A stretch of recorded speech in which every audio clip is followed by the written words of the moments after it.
से बचाव में बहादुरी की आवश्यकता तो होती है, लेकिन समझदारी के साथ तेजी से बचाव करें।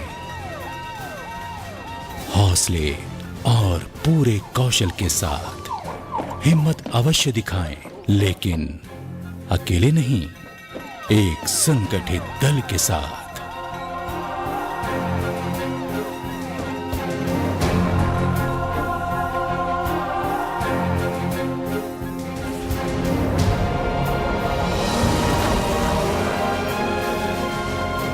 ये जानना महत्वपूर्ण है कि आपका शत्रु आपसे कोई भी युद्ध जीत सकता है।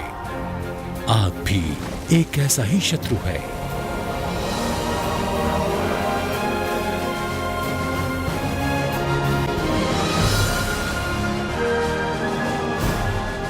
आग से बचाव और खोज अभियान में सबसे पहले आवश्यकता होती है आग की प्रकृति को समझने की। यदि आग को परिभाषित करें तो ये एक ऐसी रासायनिक प्रतिक्रिया है जिसके परिणाम स्वरूप ऊष्मा, प्रकाश और धुआं निकलता है। जब भी कहीं आग लगती है तो तीन चीजें मिलकर काम करती हैं।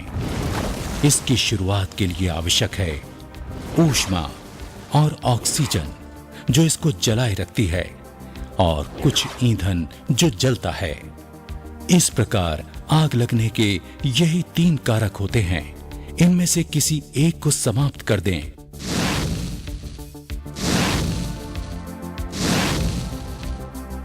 तो आग समझिए कि स्वतः ही समाप्त हो जाएगी। भिन्न भिन्न स्थानों पर आग की प्रकृति भी भिन्न होती है, इसलिए इन भिन्नताओं को समझना और उसी के अनुसार बचाव करना महत्वपूर्ण होता है।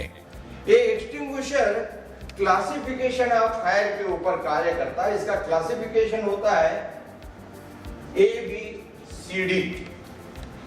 ये क्लासिफिकेशन में class A, class B, class C and class D। Class A fire. इस आग में कार्बनिक प्रकृति के ज्वलनशील पदार्थ जैसे लकड़ी, कागज, रबर और कुछ प्लास्टिक्स होती हैं। यहाँ पानी का ठंडा प्रभाव आवश्यक है।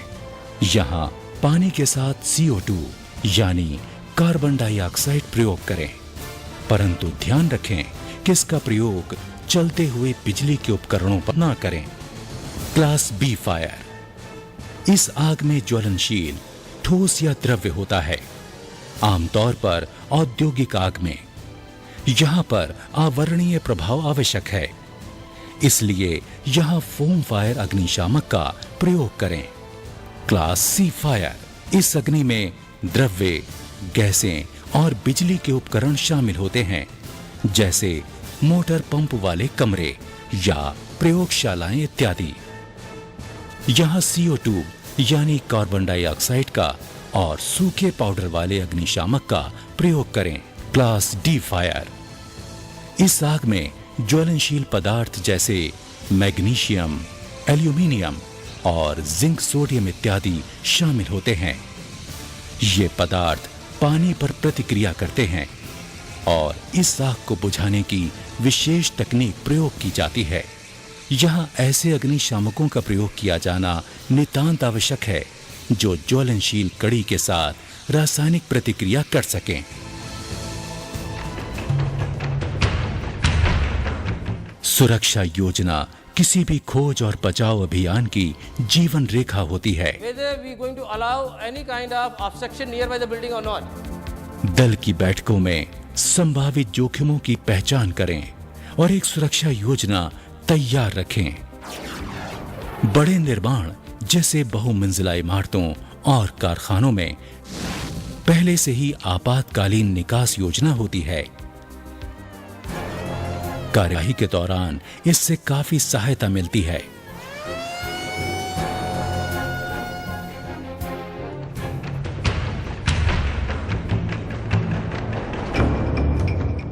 आग लगने की कैसी भी परिस्थिति हो, आग लगने का क्षेत्र कितना भी बड़ा हो, बचाव दल के कार्य एक जैसे ही रहते हैं।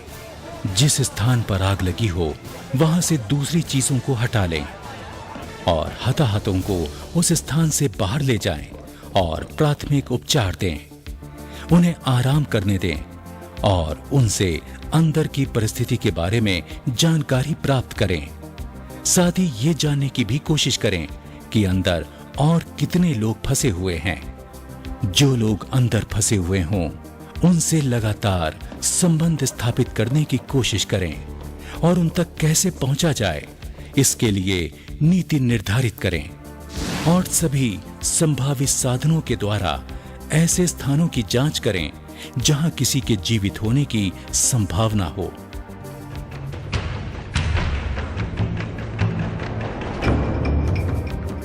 रेस्क्यू के लिए सबसे मोस्ट इंपॉर्टेंट है उसके इक्विपमेंट्स, जिसमें मूलतः मैनुअल, मैकेनिकल, इलेक्ट्रिकल और न्यूमेटिक और हाइड्रोलिक टूल्स का बहुत बड़ा एक रोल होता है। औजारों की पहचान उनके इस्तेमाल के अनुसार होती है। सच टूल्स, इक्विपमेंट्स और एसेसरीज। रेस्क्यू टूल्स, इक्विपमेंट्स और एसेसरीज। अभियान सहायक इक्विपमेंट्स, व्यक्तिगत सुरक्षा इक्विपमेंट्स, जिसमें मूलतः गमबूट, टांगरी, hand gloves, air plug, eye shield और हेलमेट।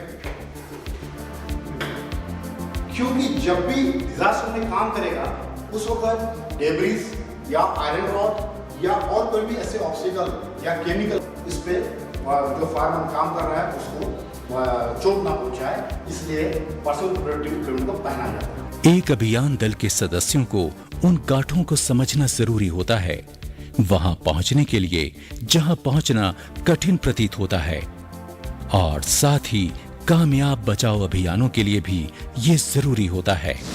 वो हैं thumb not,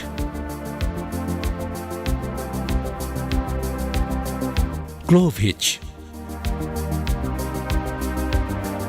round turn and 2 half हिचेस,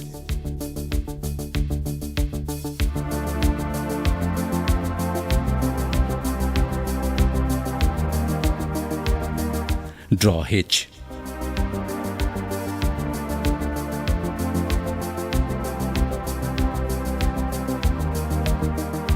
reef not,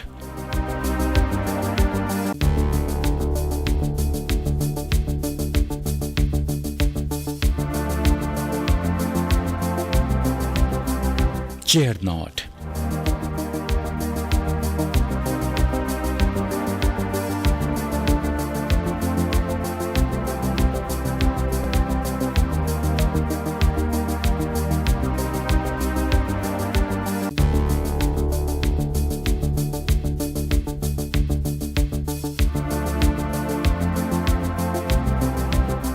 बो लाइन,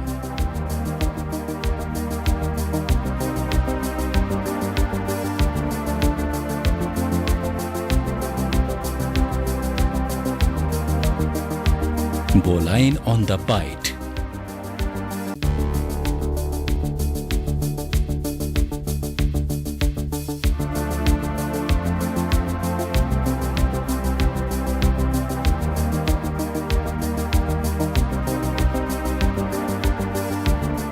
शिप शैंक,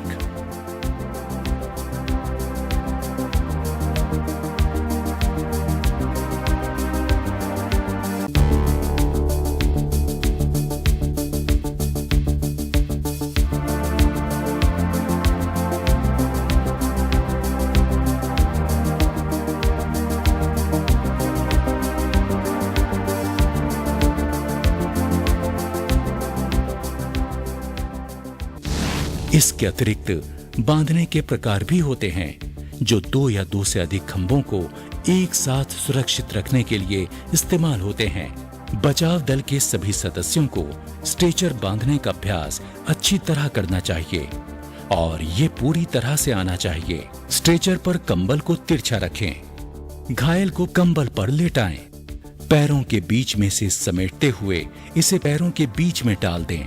इससे घायल को दोनों ओर से लपेट दें। पहले दाईं ओर से ढकें और अंदर की ओर समेट दें। सामने से गले को ढकते हुए इसे सेफ्टी पिन से सुरक्षित कर दें। मुख्य ऑपरेटर को अपने हाथों का सहारा देते हुए सिर के पास स्ट्रेचर के दाईं ओर बैठना चाहिए। सिर के दाहिनी सिरे को स्ट्रेचर हैंडल के साथ क्लोव गांठ बांधें। इसके बाद स्ट्रेचर से 18 इंच पर नीचे की ओर रस्सी डाली जाती है और हताहत व्यक्ति के चारों ओर लपेट दी जाती है और स्ट्रेचर के नीचे आधी गांठ लगा दी जाती है। दोबारा दाईं ओर रस्सी को नीचे डालते हैं। टखनों और पैरों को एक गांठ के द्वारा सुरक्षित कर लिया जाता है और रस्सी टखनों के नीचे से दूसरी ओर कर दी जाती है। रस्सी अब बाईं ओर है। घायल के चारों ओर बने घेरे पर यह बांध दी जाती है और दूसरा छोर हैंडल्स पर क्लोव गांठ की मदद से बांध दिया जाता है।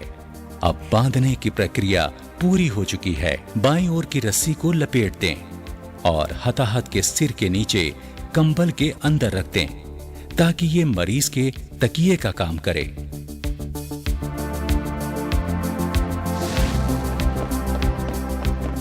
आग से बचाव अभियानों में सीढ़ियां जीवन रेखा होती हैं, जिनका इस्तेमाल हताहतों को ऊपर की मंजिलों से उतारने या रिक्त स्थानों में पुल की तरह हो सकता है।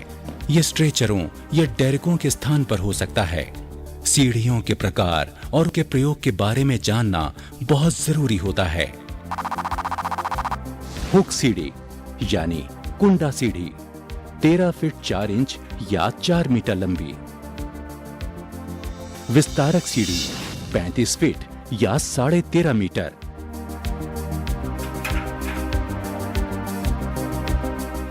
सीढ़ी को दीवार के आधार से सीढ़ी की काम करने की ऊंचाई की 1/4 के बराबर दूरी पर लगाइए।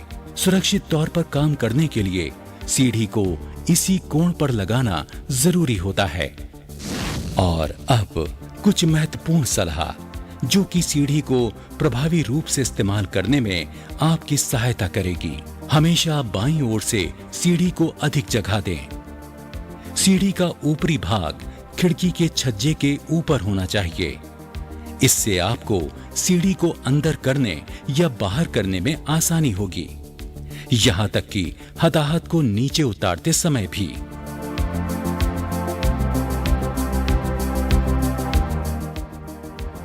पर ध्यान रहे, सीढ़ी पर स्थिरता के साथ चढ़ें।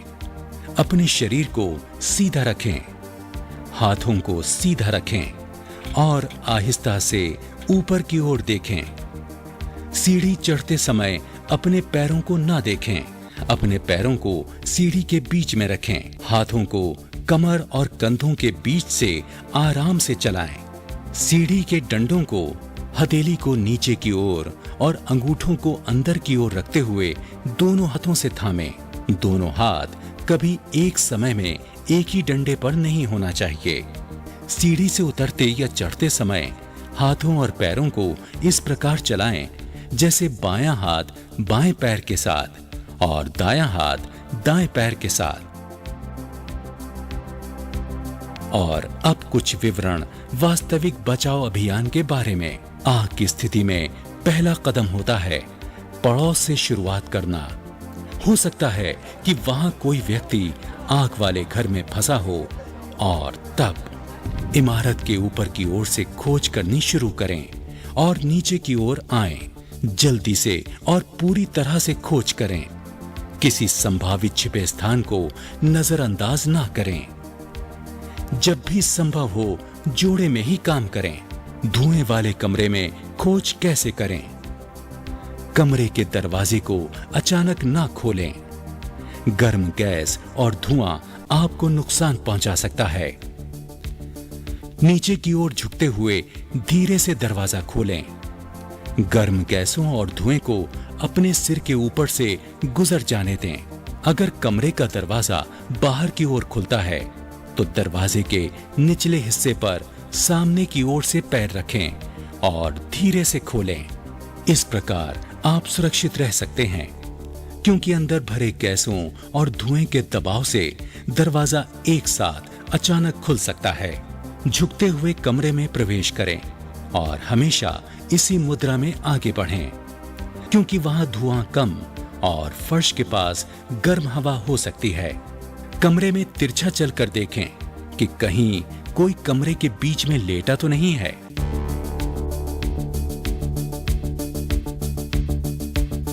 एक बार जब आप पीड़ित व्यक्ति तक जाते हैं तो आपको एक सकारात्मक रवैया अपनाना जरूरी हो जाता है। पीड़ित व्यक्ति डरा हुआ होता है और अपने जीवन को बचाने के लिए संघर्ष कर रहा होता है। आपका रवैया उसे आश्वस्त करेगा और उसमें आत्मविश्वास पैदा करेगा। पीड़ित को जल्द से जल्द चिकित्सीय सहायता प्रदान करें।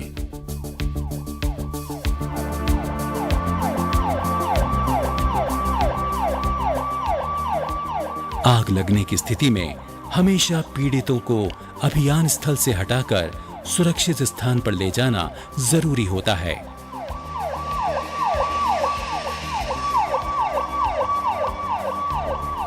खोज और बचाव करने वाले कर्मियों के लिए बचाव के आपातकालीन तरीकों को जानना और उनका अभ्यास करना महत्वपूर्ण है। पिक अ बैग, कांधे पर उठाएं यदि घायल होश में है और उठने के लिए सक्षम है। पैक अ बैग, घायल को पीछे से उठाएं लेकिन उल्टी दशा में। ह्यूमन क्रच, मानव बैसाखी, ये 3 टांग की दौड़ की तरह है। बचाव करने वाला घायल की ओर और प्रत्येक व्यक्ति अपने बाहरी पैर को आगे बढ़ाता है। फायरमैन लिफ्ट, एक बेहोश व्यक्ति को बचाना बहुत कठिन होता है और किसी बचाव करने वाले को स्वतंत्र छोड़ना भी।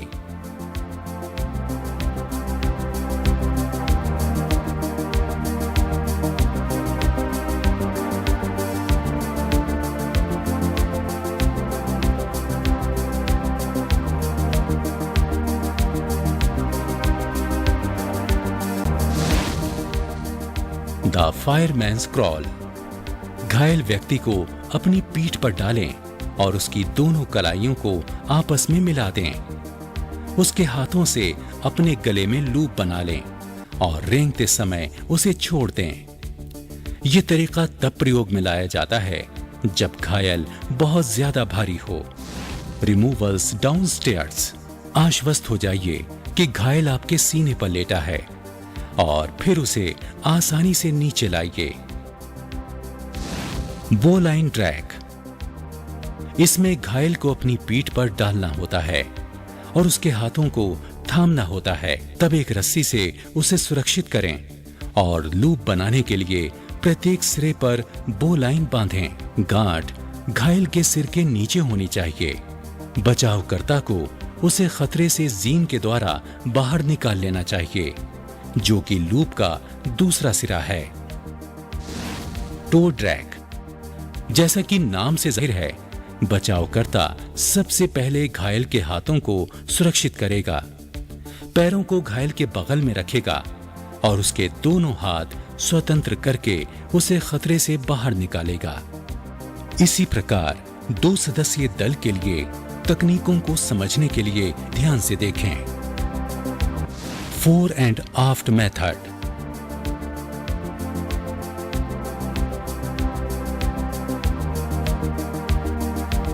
टू-हैंडेड सीट,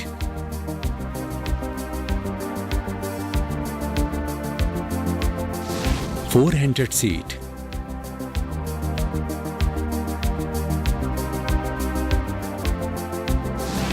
चेयर कैरी,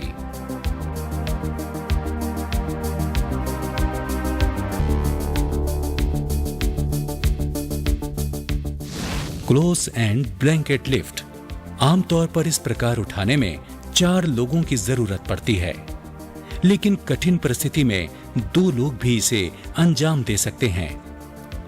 वो कपड़ा जिस पर घायल को रखा जाता है, बचाव करने वाले को उस कपड़े के भागों को थामने की आवश्यकता होती है। इम्प्रोवाइज्ड स्ट्रेचर्स, स्ट्रेचरों की कमी के कारण इसमें सुधार किया जाना बेहतर है। इसके लिए आप कोई पुराना दरवाजा, परत चढ़ी लोहे की शीट, एक कंबल या एक छोटी सीढ़ी प्रयोग कर सकते हैं। ये सभी एक अच्छी स्ट्रेचर साबित होते हैं।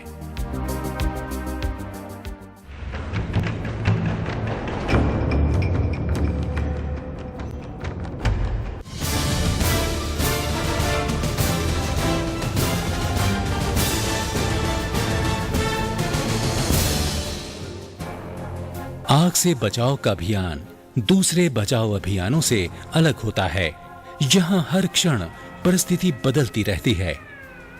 यहाँ पहुंचने वाले पहले दल के लिए सुरक्षा मूलभूत नियम नहीं होता, बल्कि किसी की जान बचाना प्रथम होता है।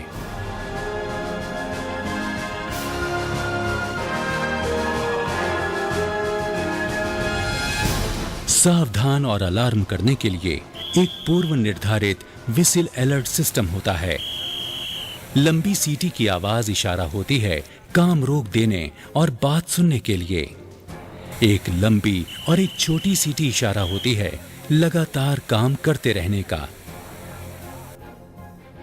और 3 छोटी सीटियों का अर्थ होता है कि जल्द से जल्द स्थान खाली करो और सुरक्षित जोन में पहुंचो। प्रभावित क्षेत्र के अंदर सुरक्षित जोन की पहचान करना और स्थापित करना और दूसरे दल के सदस्यों को इसके बारे में बताना। आपातकाल की अवस्था में चिकित्सा दल के साथ संबंध बनाना और छोटी प्राथमिक चिकित्सा किट रखना। बचाव दल के कार्यकर्ताओं को बदलते रहें ताकि कुशलता बनी रहे।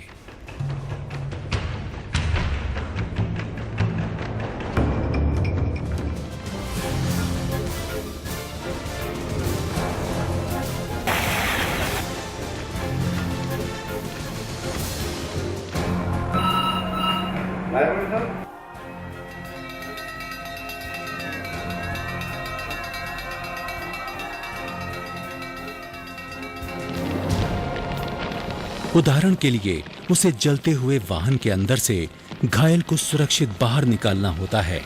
इस स्थिति में और अधिक देखभाल की आवश्यकता होती है, क्योंकि यहाँ आप अत्यधिक ज्वलनशील पदार्थों के बीच में काम करते हैं। तब यदि आवश्यक हो तो दरवाजों को काटें। घायल में श्वास अवरोधन के लक्षण देखें तो तुरंत चिकित्सीय सहायता उपलब्ध कराएं।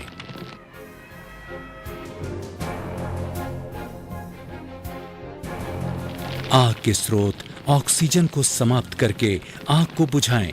रासायनिक बाधा से निपटने के लिए बचावकर्ता को कुछ महत्वपूर्ण सुरक्षा साधनों को अपनाना चाहिए।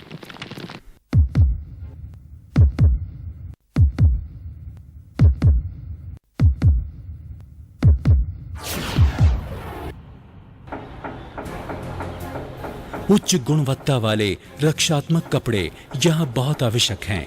अभियान के पश्चात बचावकर्ता को स्वयं को पूरी तरह से धोना चाहिए। आंख से लेकर पूरे शरीर पर से सभी रासायनिक धब्बों को हटाना नितांत आवश्यक है। एक बचावकर्ता को पानी में डूबते हुए लोगों को बचाने के लिए हमेशा तैयार रहना चाहिए। डूबते हुए लोगों की तरफ लाइफ सपोर्ट सिस्टम फेंकना इस कार्य में सबसे पहला कदम होता है। ऊंची इमारतों से घायलों को बचाने के लिए बहुस्तरीय क्रेन्स तुरंत घटनास्थल पर ले जाना चाहिए। ऐसी परिस्थिति में अक्सर इसे घायल तक पहुंचने में समय लग जाता है। इस दौरान घायल से संबंध बनाए रखें और उसे आश्वस्त करते रहें।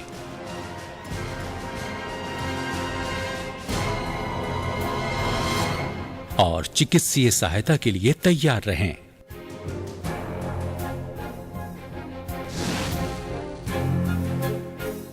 विध्वंस हुए ढांचे में कैमरा एक महत्वपूर्ण हथियार होता है।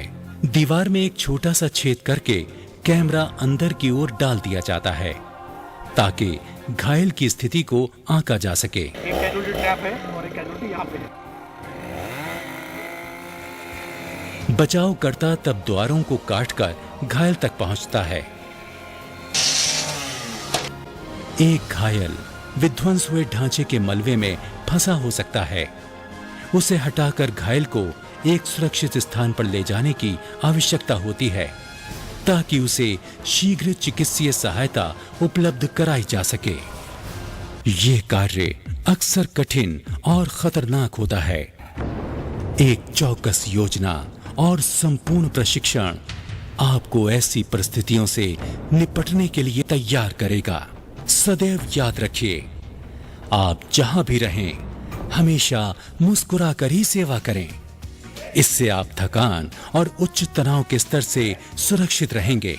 खोज और बचावकर्ता का ये कार्य घायलों को दुर्घटना से सुरक्षित और आश्वस्त करता है और कठिन परिस्थिति में भी उनमें आशा की एक किरण जगाता है।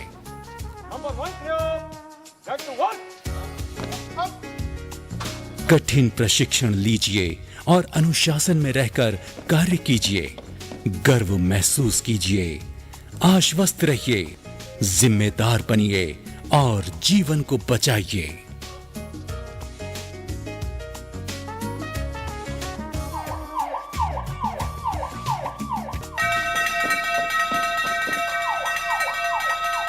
जैसा कि आपने इस लघु वृत्त चित्र में देखा कि कुशल प्रशिक्षण के माध्यम से खोज व बचाव कार्य सही तरीके से किया जा सकता है और होने वाले खतरे व नुकसान को कम किया जा सकता है।